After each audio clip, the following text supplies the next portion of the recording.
Hello CVT aspirants, and here we have certain very interesting antonyms for you lined up. तो ऊपर लिखा हुआ शब्द है और नीचे हमें उसका एंटोनिम यानी ऑपोजिट मीनिंग वाला वर्ड टिक करना है, ठीक है. So antonym of delicious obviously is going to be tasteless और ब्लैंड. बहुत ही आसान. नेक्स्ट क्वेश्चन, मैं आपको वीडियो के एंड में ये भी बताऊंगी आप किस किताब से सबसे कॉमन एंटोनिम्स और सिनोनिम्स कर सकते हैं. एंटोनिम ऑफ बनाल. बनाल का मतलब होता है कॉमन, लैकिंग ओरिजिनलिटी. एंटोनिम क्या हो जाएगा? इनोवेटिव. कैटास्ट्रोफी का मतलब होता है डिजास्टर. अबैंडन का मतलब होता है छोड़ देना. लूडिक्रस का मतलब होता है कॉमिकल, वेरी फनी. और उसके लिए अच्छा शब्द है farcical, FARCICAL. Moving on very quickly to the next question. Antonym of consider. Consider का मतलब होता है किसी बात पे सोच विचार करना. तो अगर आप उसे रिजेक्ट कर देते हैं, रिफ्यूज कर देते हैं, तो ये एंटोनिम में गिना जाएगा. कंसीड का मतलब होता है एक्सेप्ट. तो इसका आंसर क्या रहेगा? बी, यानी refuse. Next question, antonym of acme. ये एक बड़ा इंपॉर्टेंट क्वेश्चन है, बनाया इसलिए ताकि आपको अंदाजा हो जाए. ये बहुत सारे नेशनल लेवल एग्जाम्स में पूछा गया है. Antonym of Acme. एक्मे का मतलब होता है apex, top, crest, summit, peak. ठीक है.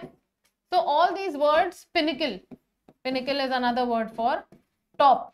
इन सारे वर्ड्स का एक ही एंटोनिम है जो बहुत ज्यादा कंपेटिटिव एग्जाम में पूछा गया है, जो होता है the most lowest point, that is nadir, NADIR.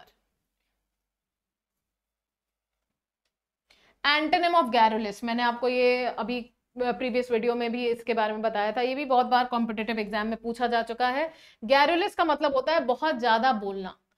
ठीक है. तो गैरुलिस का ध्यान से देखिएगा सिनोनिम क्या है? लोक्वेशियस. और गैरुलिस का एंटोनिम क्या है? लैकोनिक. अब लोक्वेशियस के साथ साथ कुछ शब्द लिख लीजिए जिनका भी यही मतलब होता है बहुत ज्यादा बोलना. वर्बोज, प्रोलिक्स, लोक्वेशियस और गैरुलिस. और इनके एंटोनिम क्या है? लैकोनिक. इसके साथ ही साथ ससिंक्ट, इसके साथ टर्स और कर्ट और ब्रेविलोक्वेंट. ठीक है. ऑल्टरकेशन का मतलब होता है वर्बल टसल. वर्बल टसल का क्या मतलब हुआ? जबानी फाइट हो जाना, वर्बल फाइट. ठीक है. और उसको क्या बोल सकते हैं? स्क्वॉबल. और क्या? Bickering, BICKERING.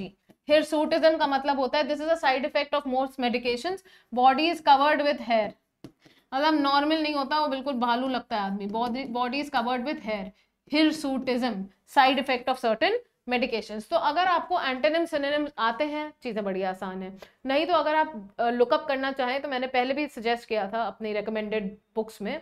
नॉर्मन लुइस की एक बुक आती है, word power by Norman Lewis. उसके आप एंटोनिम सिनोनिम्स कर सकते हैं. दूसरी चीज ये है कि मैंने आपको पहले भी बोला था कि न्यूज़पेपर से जो भी डिफिकल्ट वर्ड्स मिले एक रजिस्टर मेंटेन करिए और हर शब्द के 2 एंटोनिम और 2 सिनोनिम उसमें जरूर नोट डाउन करिए. इससे आपको बहुत फायदा होगा. Thank you so much for attending.